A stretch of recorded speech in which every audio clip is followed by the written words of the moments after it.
Right. Good morning, everyone. Thank you for joining us today. My name is Kara Gordon. I am the Partnership and Communications Coordinator for ECU Center for Sustainable Energy and Environmental Engineering. I'd like to welcome everyone to today's webinar, Energy Saving Opportunities, emphasizing compressed air and refrigerated spaces in industrial facilities.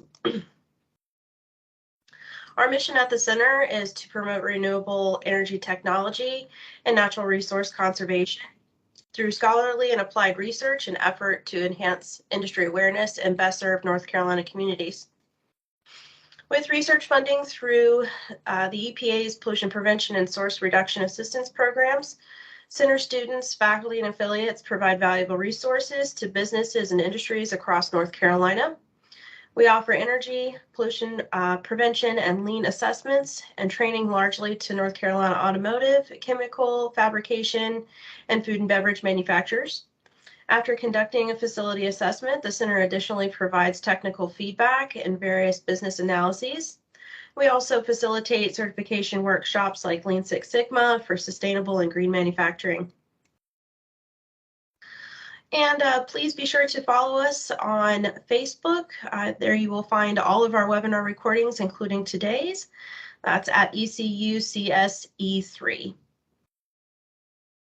So before I introduce today's speaker, just a little bit of housekeeping. We're recording today's event, and as I just mentioned, it will be available on our Facebook page, concluding the webinar today.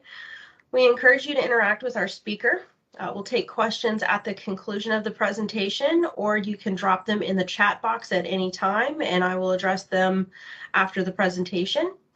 And there will also be a PDF of today's presentation in the follow-up email, so make sure you keep your eye out for that. That email will also have a link for you to provide feedback if you could take a moment and tell us how we can improve our webinars in the future. And then it will also have a link for donating to the center, or you can just simply go to give.ecu.edu/CSE3 at any time. We greatly appreciate any contribution. They help us to support our students and their research activities, engage the community, and continue to provide North Carolina industries with valuable information on becoming better stewards of the environment.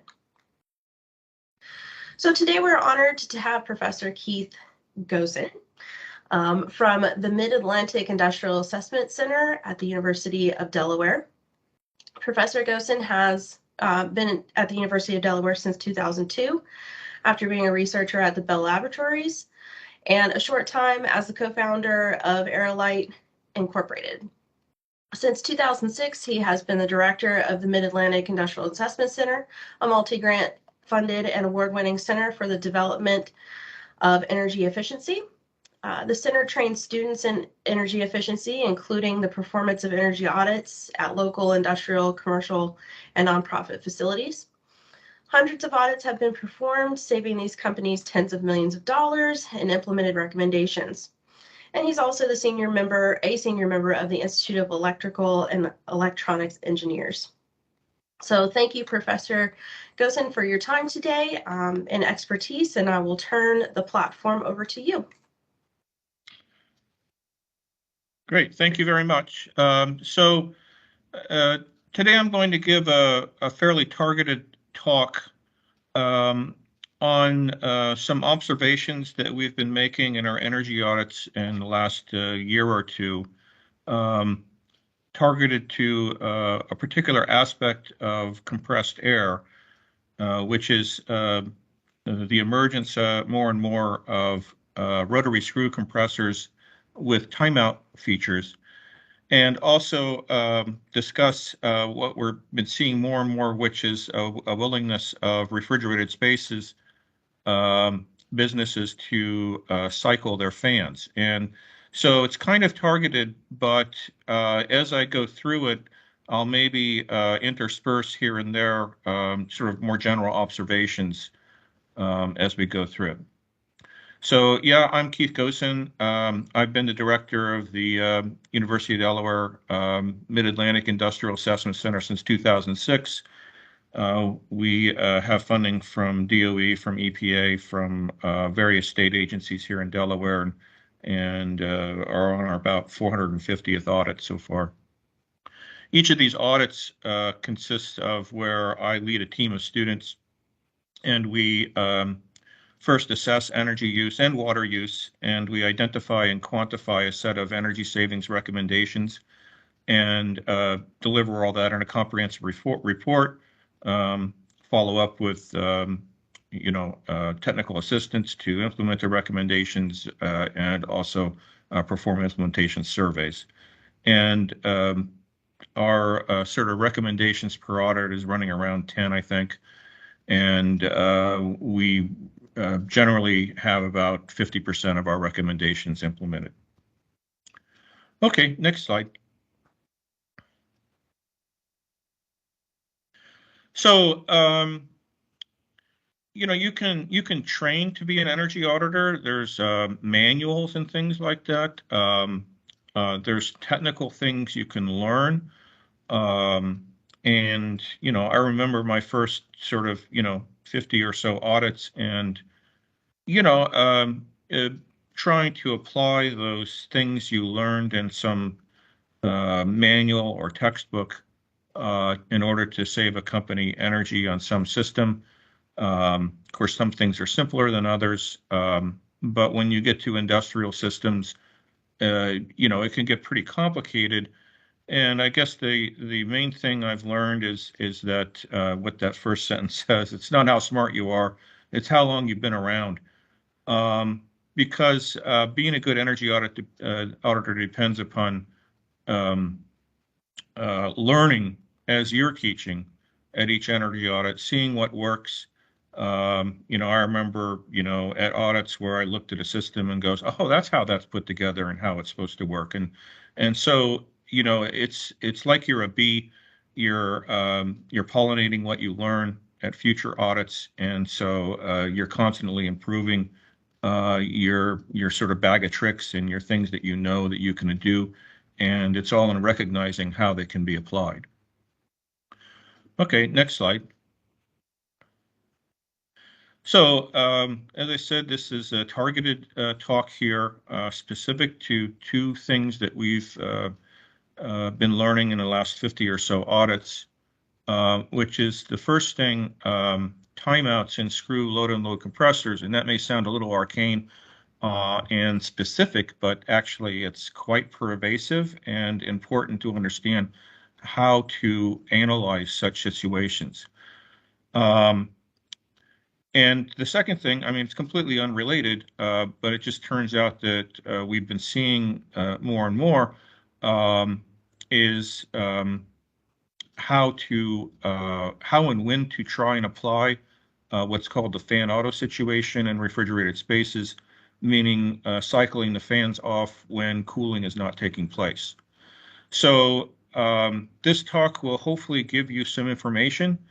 And, the important word there in that outline is observation. What I'm going to be discussing is observation-based. I mean, it's funny because this morning before giving this talk, I looked up on the web on screw compressors and things like that, and you don't really get a good education about what makes them do what they do and why they do what they do. So if anyone out there is an actual expert in compressed air, my forgiveness, please, because I'm just telling you what I see and how I've learned how to evaluate it. Okay, next slide. So let's jump right in. And compressed air is what it sounds like. I mean, you compress air, usually to something like between 100 and 150 psi. Distributed around your industrial plant and pipes in order to provide some easy source of power. The simplest example everyone's seen, the lug nut tool at an automotive shop. And it's basically just a very convenient source of energy. Now, I mean, as an aside, I mean, it is an expensive source of energy. About 85% of the energy that goes into an air compressor winds up as heat and not in sort of working energy at the other end of the compressed air system, but it still is very pervasive and used everywhere, particularly for actuators and things like that in complex equipment. Rather than having to have a little electric motor for everything you need to move around, a compressed air motor, does the job. And we also see it where we don't like to see it, which is in blowing situations where it's providing some sort of assist or clean off system in an assembly line. But that's not the focus of today's talk. Today's talk, the focus is on the source of the compressed air, which is the air compressor in the plant. And this first slide shows the two basic types, particularly for compressors sort of below maybe 50 horsepower. You do see piston air compressors at higher horsepower. I've seen a piston air compressor as high as 400 horsepower. But mainly, this talk is covering the sort of smaller range around between 10 and 50 horsepower.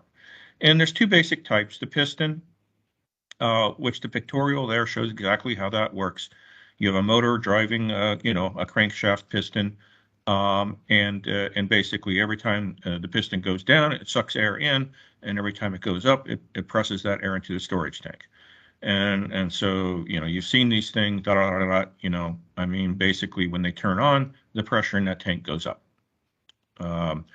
And then there's what I'm just going to refer to as the screw compressor. Sometimes it's called the rotary screw compressor, where basically air comes in and you can see the screw element there is turned, and that's basically pushing the air out to the compressed air system. And the storage tank is not shown there, but that's basically how it works. It compresses air by turning a screw. And okay, next slide. So the first thing is, which, no one ever told me, I don't think. There was always sort of the impression that, screws are more efficient when they're loaded. I just go to the specifications, and here's two 50 horsepower compressors, a piston air compressor that's rated to produce 219 CFM, or cubic feet per minute, at 125 psi, and there's a screw compressor, same horsepower 50, that's rated to produce 229, slightly higher CFM. And so you might say in this case at least, that the screw is slightly more efficient, but the reality is probably just slight differences in the motor efficiency itself, and not in the efficiency of the system for compressing air. Next slide. Here's two at 15 horsepower. You've seen these things all the time. The 15 horsepower piston compressor there is rated to produce 50 CFM at 175 psi, so it's a little high. The screw compressor on the right there, 15 horsepower also, is rated to produce also 50 CFM. So that's the first observation. Next slide. That there really doesn't seem to be a much of a difference in efficiency between piston and screw compressors, just based upon the specifications of the compressors themselves, at least in the 0 to 50 horsepower range. For both, it's about 0.3 horsepower for CFM for the smaller models, and about 0.2 horsepower for CFM for the large models. Just as an aside there, beware of using rules of thumb. Like a rule of thumb is like 0.22 horsepower for CFM for compressed air. You really need to look at the specifications for whatever model you're analyzing or recommending. Next slide. So what's the difference between the two? Well, the main difference is that the piston air compressor, we've all seen these things. They run until it reaches the pressure set point, and then it shuts off. The screw compressor, on the other hand, generally, and that's the focus of this talk, they pressurize the air until the set point is reached, and then generally the inlet valve is closed. And you can see the inlet valve there that basically, it goes to a closed configuration, so it no longer draws in air. And the electric motor, though, continues to run generally. This is the classic load-unload screw compressor that we see most of the time, where it's switching between what's called the load and unload state, where the load state simply means that the inlet valve is open. The unload state means the inlet valve is closed. And there's a lot of variations. You could, for example, put the valve somewhere else. It doesn't have to be at the inlet.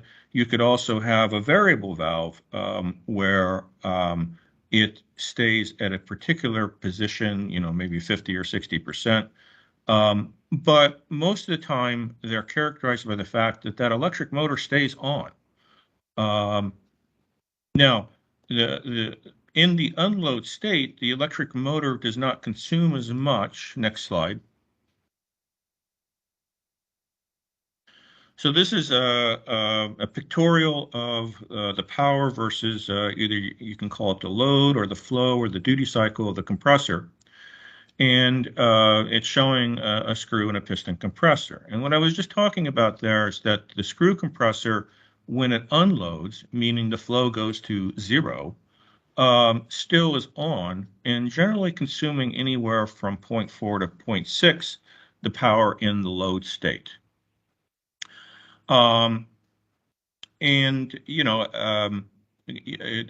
you don't know, I mean, that's the first thing we always do, of course, when approached with a screw compressor is measure the power in both the load and the unload state. If you don't know, making the approximation that it's 50% of the load power is usually okay. And the reason why it consumes less power is because in the unload state, there's no air being drawn in and it's not compressing any air. It's not working. But it's still consuming a lot of electricity, about half the electricity, just to turn the screw itself.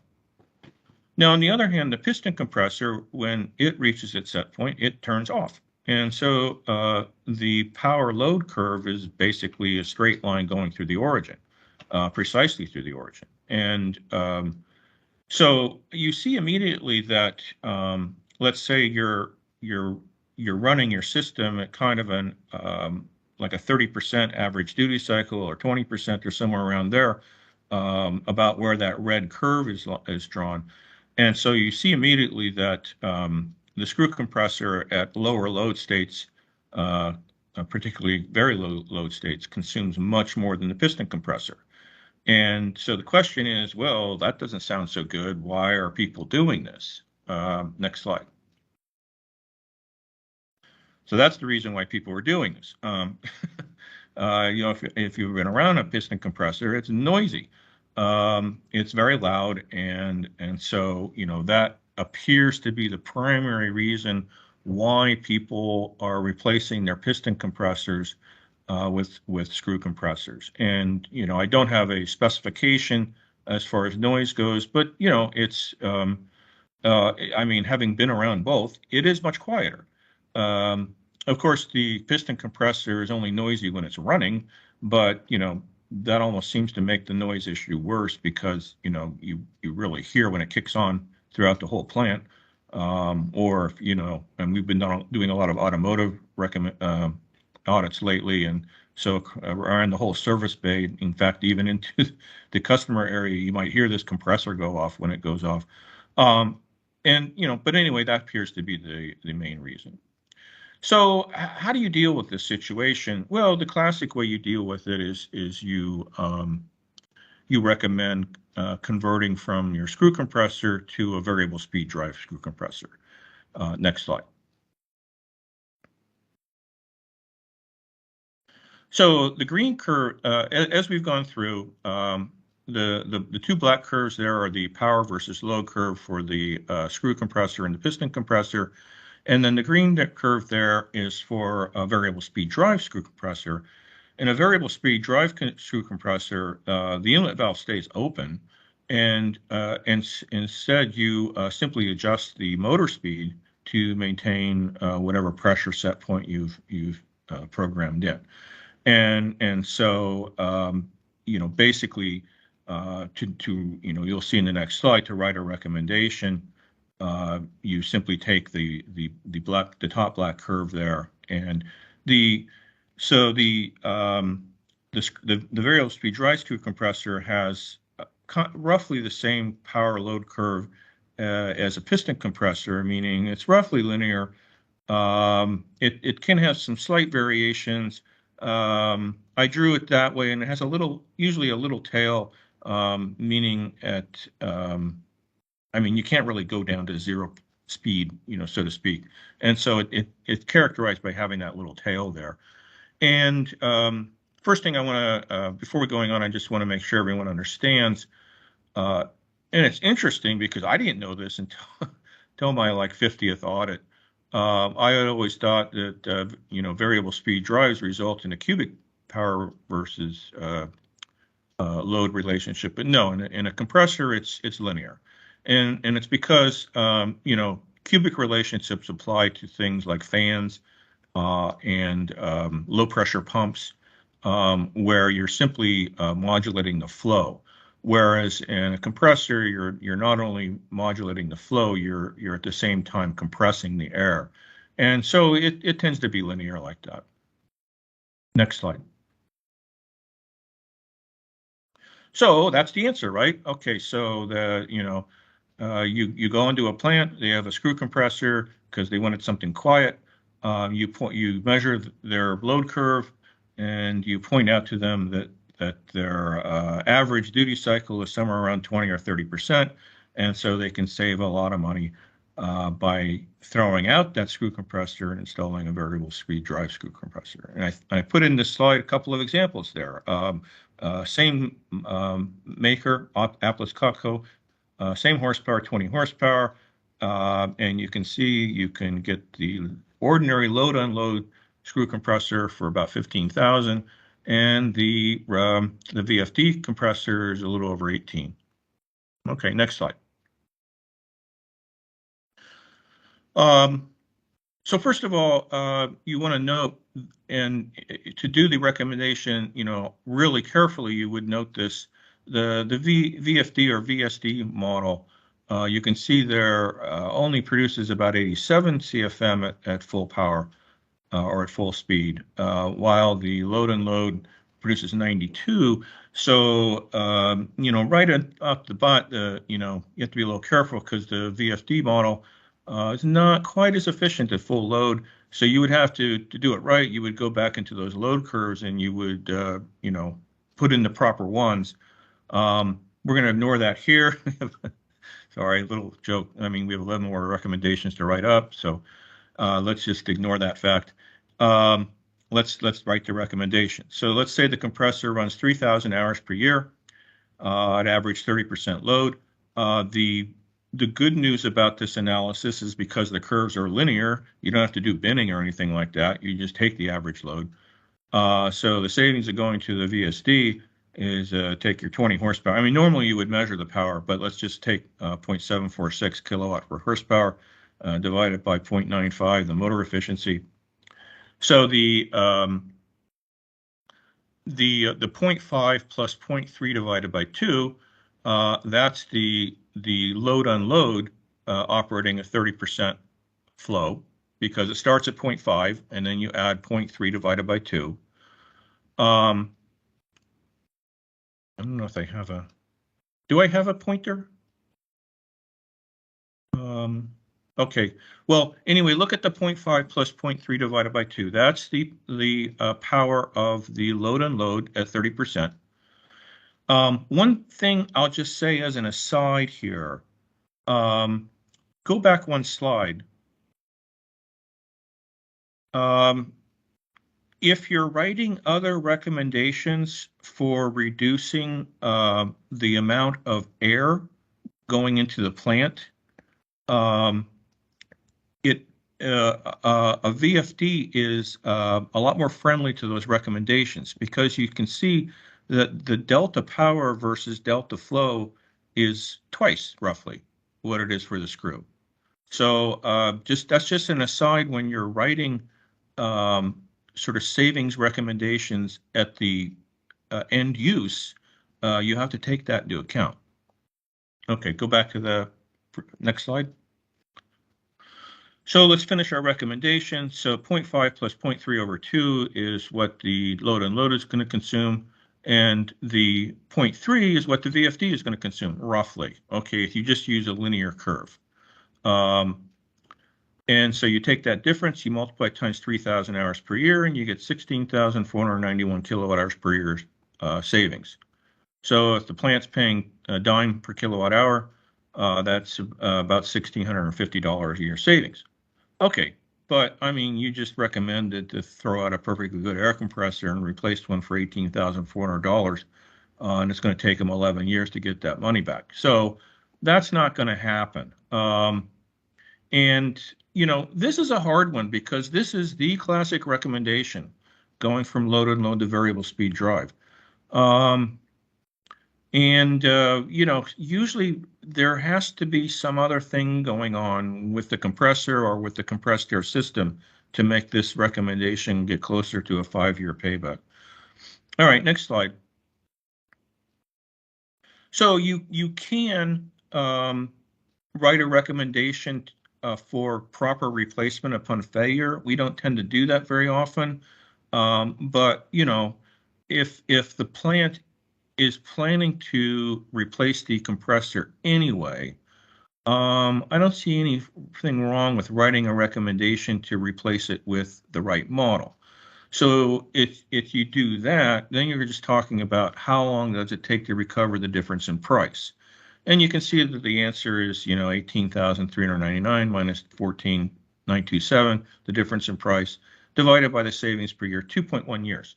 So that's a good recommendation. I mean, you say basically, well, you're going to replace this air compressor, do it with a variable speed drive model, and the payback's 2.1 years. And then after that, pure profit. Okay, next slide. So now we finally get into, you know, the talk. Sorry about that. That's all background just until now. Because, you know, the story's not over. There's these 3 types we discussed. There's piston air compressors, there's screw load unload, and there's variable speed drive. The piston is noisy but efficient. The screw load unload is quiet but inefficient, and the VFD is quiet and efficient but expensive. So the answer or what the talk's about is that there's a 4th type. And the 4th type is load unload timeout. Now this type always existed. It just my impression is that it always existed, but with a very long timeout. The plot you see there is a compressor we saw recently in an audit. This is a 20 horsepower, I think. And you can see we logged it with the CT. Sorry about the x-axis, but we're zooming in. You can tell the time scale because the sampling is at 10-second intervals. And so you can see the thing is cycling between loading and unloading there at first. And then it goes through a cycle where it unloads, and then it goes to 0. And that's called the timeout.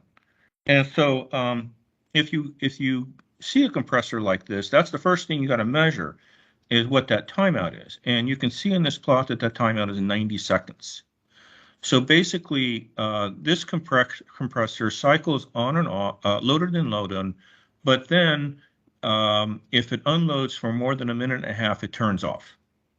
Now, I don't have any, you'll see we're going to see compressors like this that have timeouts all the way from 90 seconds up to like 10 minutes.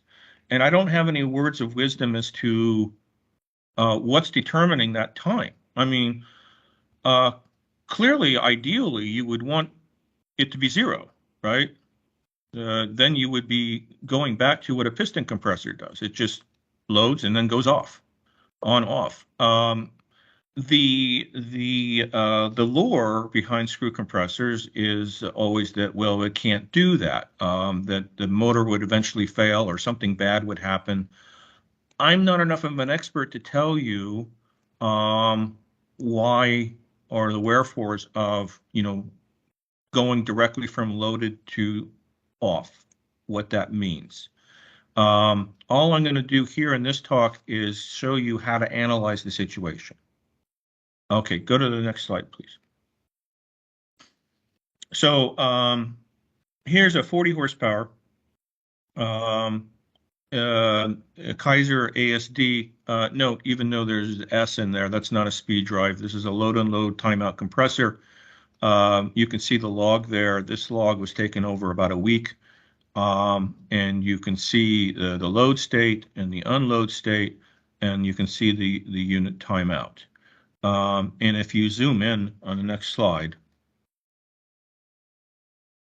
you can see the timeout is 4 minutes. And so basically, this compressor, it would load when it needed to supply air. When it reached set point, it would unload, and then it would remain unloaded for up to 4 minutes, after which it would time out. So the big question here is, what is the load curve? And so that's what's new in this talk, is I'm attempting to tell you what I think the load curve is, which is what's shown on the right there. It's piecewise linear. Now, how did I get that curve? Well, okay, so the standard load unload curve is basically just by taking a section of the log where it's not timing out. And so you can see that's to the right there. And so to the right there, it's loading and unloading. It's not timing out. You can take the time over which the arrows apply. You can determine that it was loaded 39% of the time, and you can come up with an average current, and that average current is about 67% of the loaded current. And so the standard load unload curve resulted from taking that point, and then of course the point at 100% is always there, meaning at 100% flow, you're 100% loaded. And so it's drawing a straight line through those 2 points. Then if you go to the trace in the middle where it's loading and unloading and timing out, over that section you can see that it was loaded about 6.5% of the time, and the current is around 27% of loaded current. And that gives you that point shown there.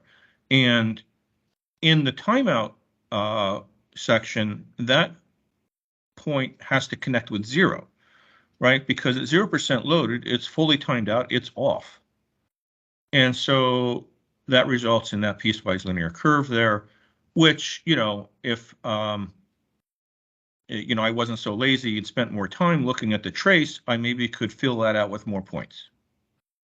You would have to find, sections where it's not loading or not timing out, and sections where it is, and just start, making this analysis.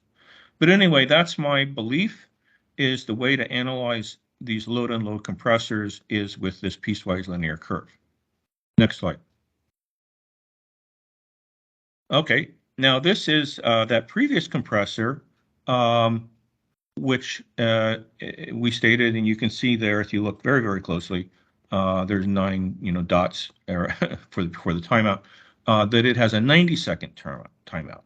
And I did the same thing. And so you can see there, okay, the piecewise linear, it's still a piecewise linear curve, but now the sort of timeout portion of the piece is much has a much slower slope and connects further out to the right.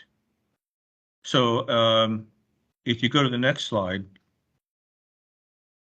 you can see that for that curve, if you determined that it had an average loading of 20%, that the timeout feature is giving you a 41% savings. Which, if I use that VFD curve there, which again, these VFD curves are a little variable. This one I just drew a straight line from 10% to 100%. shows a 54% savings.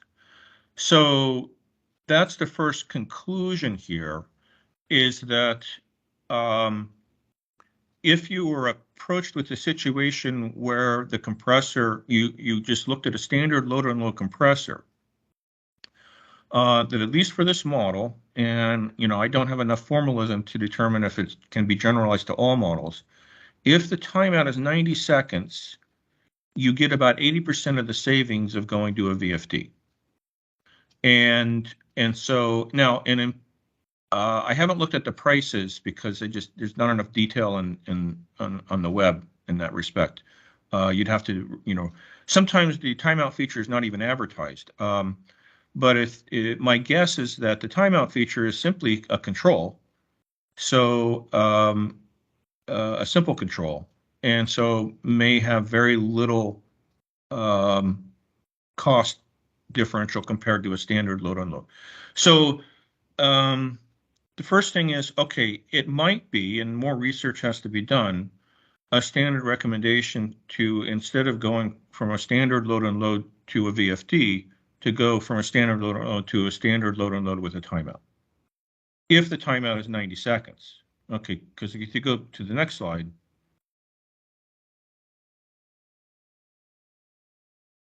you see that, okay, the one with the 4-minute, I mean, you have to go to very low loads before you could get any benefit. So, I mean, this is basically kind of some data showing, at least for these models, that model with the 4-minute timeout really was not saving them much energy at all. The 4-minute timeout is where you're sort of just saying, well, we just want to make sure it goes off. Whereas at 90 seconds, it's starting to look more like something you can actually use. And, again, I have no premise here in this talk for why one compressor has to be 4 minutes while the other can be 90 seconds. I have no premise for why, 90 seconds is as short as it can go. I don't know. This is an observation-based talk, and I'm simply showing you the observations we've made and how we're evaluating. Okay, next slide. Okay, so the second topic is fan auto, and everyone knows fan auto. There's the switch there on the thermostat. You can see my thermostat behind me over there. I of course have mine set on fan auto, and what that means is that my HVAC system here, the fans will only run, the supply fans, when we're in heating or cooling, actual heating or cooling modes.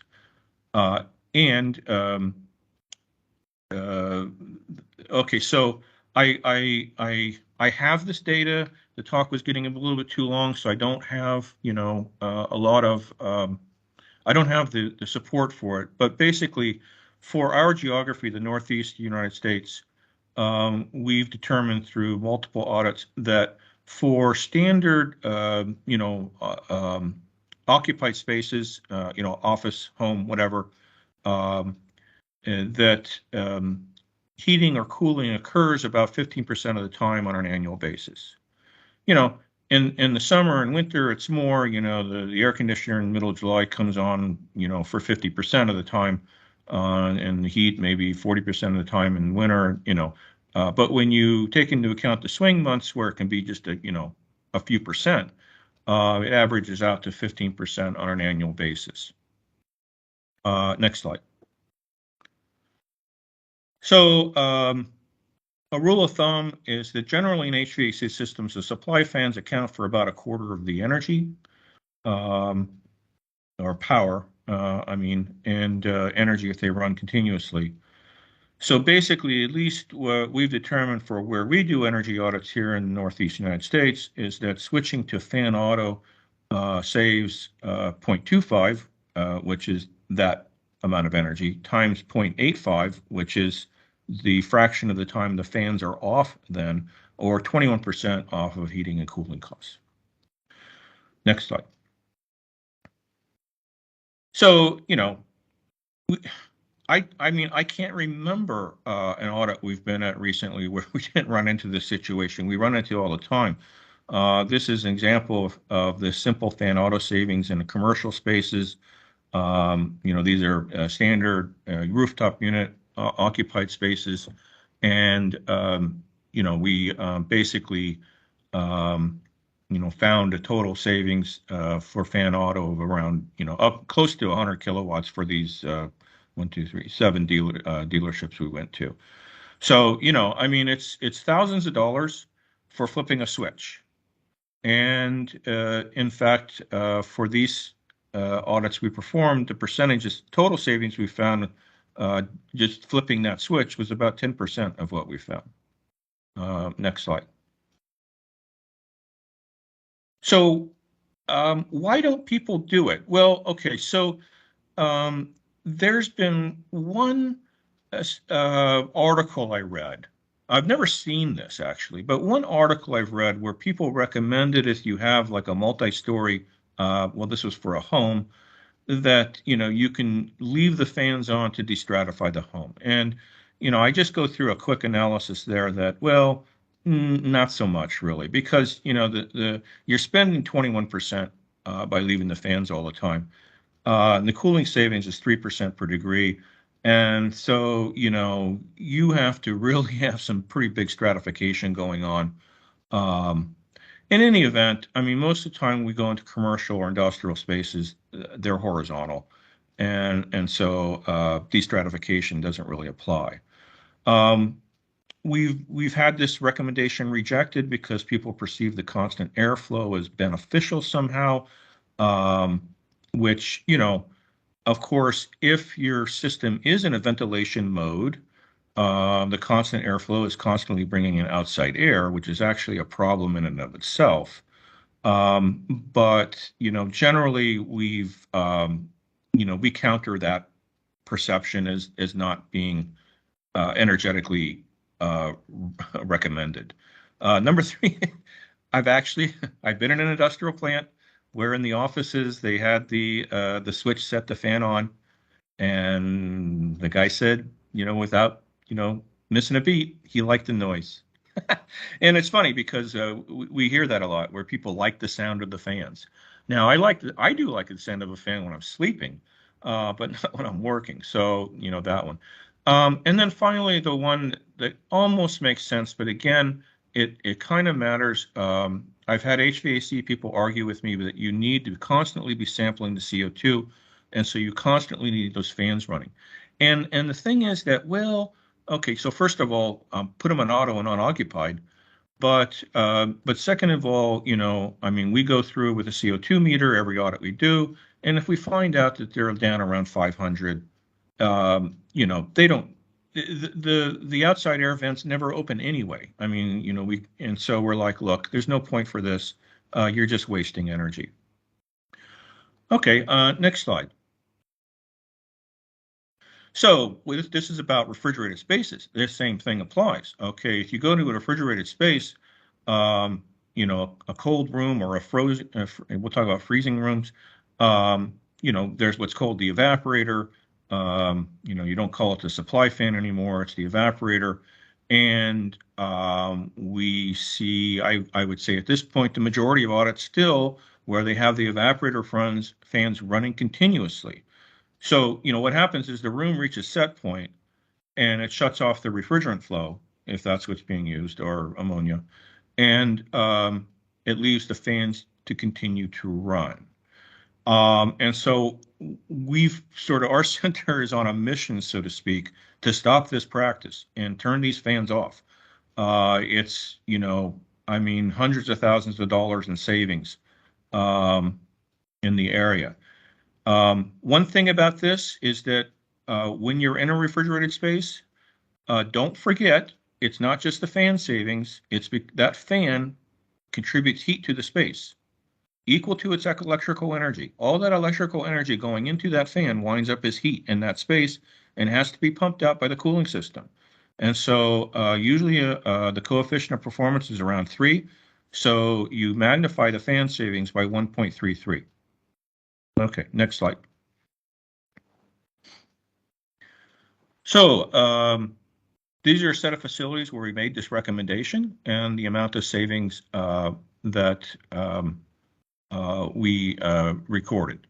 And I will say that in about half of these, the recommendation has been implemented so far. And so you can see that in these 6 facilities, we've recommended about 1 million kilowatt hours per year savings, and we've achieved through implementation. Actually, it's more around 600,000. There are some we're still working with there. Now, and you can see that the percent savings we find in these facilities runs around 1/4 is for fan auto. It's a massive source of potential savings out there right now. Now, interesting thing, all these recommendations listed, we didn't recommend it for the frozen spaces, and that's a little weird. But our feeling a year ago was, well, okay. I mean, it makes sense for cooled spaces, something down to 35 or so. But we were worried that if we recommended it in frozen spaces, that the fan would like freeze solid or something like that. I don't know. Anyway, go to the next slide. Actually, this is a little bit out of order. I'll get to the frozen spaces. Okay, so first of all, in cooled spaces, why don't people do it? Well, they're concerned about fan motor failure.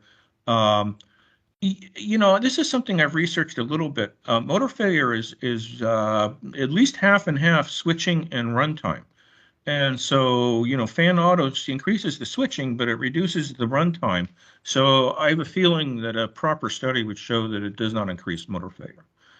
The other concern that we've had given to us is concern about incomplete evaporation of all the refrigerant. But I mean, everyone already does that. You leave the fans run for a little bit to make sure you've evaporated all the refrigerant that's in there. So that's not really a valid concern. If you run into resistance, I mean, what you can recommend are 2-speed fans, and they would run on the lower setting. Now here you can use your cubic law. And so at a 50% speed in fan auto, it should only be consuming around 15%, 10 or 15% of the power. I haven't confirmed that though. I don't really know. I have yet to see a 2-speed evaporator fan in the field. But I mean, you could make the recommendation. It would require replacing all the motors. If you run into a situation where the evaporator motors are already low efficiency, which is a whole topic in itself, this can be a good combination recommendation. Next slide. So, what about the freezers? Okay, note in my previous list, I skipped cold storage facility 1. We went there, that was in December, and all their fans, including the ones in the freezer, were in fan auto. And even in facility 2, while the cooled spaces were constantly running, they had the frozen spaces in fan auto. And so what was going on? Well, what was going on in those facilities is okay,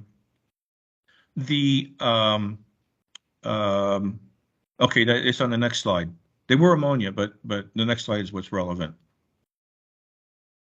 For those plants, we saw the evaporators usually you see them sort of hanging in the room up near the ceiling, but sort of hanging in the room. For those plants, the evaporators were basically installed above a hole in the ceiling. And so, I mean, actually, you could go on the roof and go into the evaporator sort of room and look down into the frozen space. And I think that's why those were enabled to be in fan auto, and in fact recommended to be in fan auto, is because of the configuration of the fans up sort of above the frozen area. They were blowing down into the frozen room. And so we have at least an existence proof twice now that, if the frozen spaces evaporators are positioned on the ceiling, you can do that. Next slide. Okay, so here's my conclusion. We did two topics today. First was this unload timeout screw compressors, where you can achieve similar savings as VFD models for low load factors, but the timeout has to be small. Now, as a corollary to this, in one facility we were at a year ago, we recommended that they reduce the timeout of their existing compressor because it was 8 minutes. And the jury's still out. I don't have that data yet as to whether you can just on your own as a user reduce the timeout. Otherwise, I have no idea. I don't know if there's a knob in there or anything like that. We're still investigating that. So that's the whole load unload timeout story. One thing is that if you are making a recommendation regarding them, because apparently, this is what I'm showing here, the power load curve is piecewise linear. You can't just get away with you really can't just get away with a average load. You have to do binning. So you would have to determine through a log how much of the time it's at each load state in order to calculate the average power. And then the second subject was, that just like for your central air at home, fan auto can save about 25% of the cooling costs in refrigerated spaces. And there's no cost. I mean, you flip a switch or change a flag in the control system. And we're slowly, we're on a mission. We're slowly getting people to do this and finding all the reasons why they can't and then try to deal with that. As a stopgap measure, you can recommend two-speed evaporator motor fans, but I haven't seen it in any facility yet. And finally, fan auto exists in frozen spaces, but only if the evaporators are mounted on top of the ceilings. So this should be a recommendation for any new frozen spaces construction. Okay, that's it. Thank you. Thank you so much. Let me switch back over here real quick. And I've lost the chat. We had a couple questions in the chat for you. Mike asked, what is your opinion of ECM motors? Well, okay, it's like we see motors. I mean, let's avoid getting into discussion of what type they are, split capacitor, ECM, whatever. We go into the situation. Of course, we measure the evaporator fan consumption, and we know their horsepower, and so we see efficiencies of these evaporator fan motors as low as I've seen as low as 25%. And we've seen efficiencies as high as 72%, which would be an ECM motor.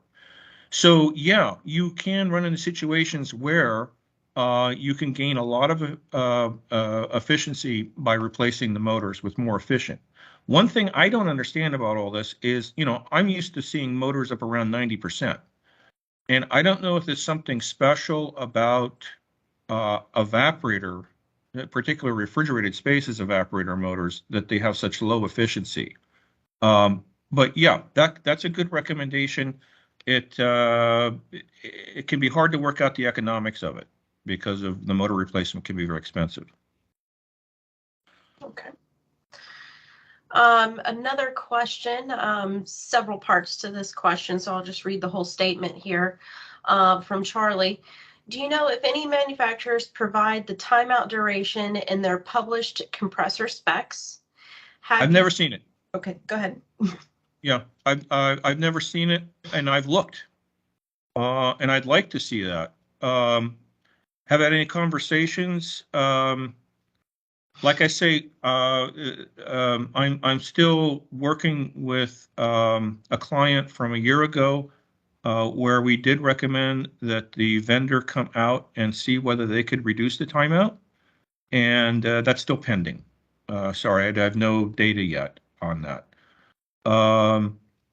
And, your third statement that larger compressors would have to have longer timeouts, it sounds right. I guess the question in my mind is whether generally timeouts have been going down in the last few years. That seems to be my observation. So it may be that it starts to get in, creep into the 100 horsepower range. Okay. Thank you, Mike and Charlie, both for your questions. Anyone else with a question can either unmute or drop it in the chat.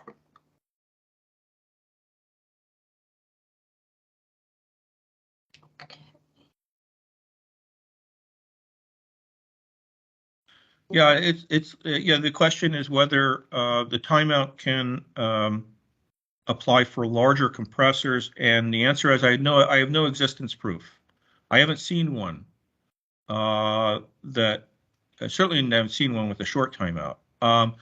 I seem to recall years ago, seeing compressors with timeout. I'd have to look back over the data, but they were long. They were like 10 minutes or so. And as I've shown here, that's not particularly helpful. It doesn't result in saving much energy over standard load factors. And,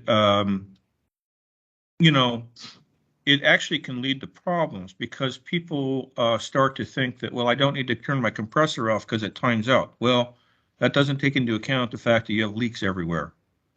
So, I mean, basically the conclusion of my talk is that unless you're down around 90 seconds, probably shouldn't even have it because it might lead you to, leave your compressor on the weekend or something.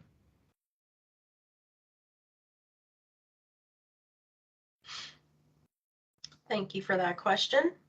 Any other questions?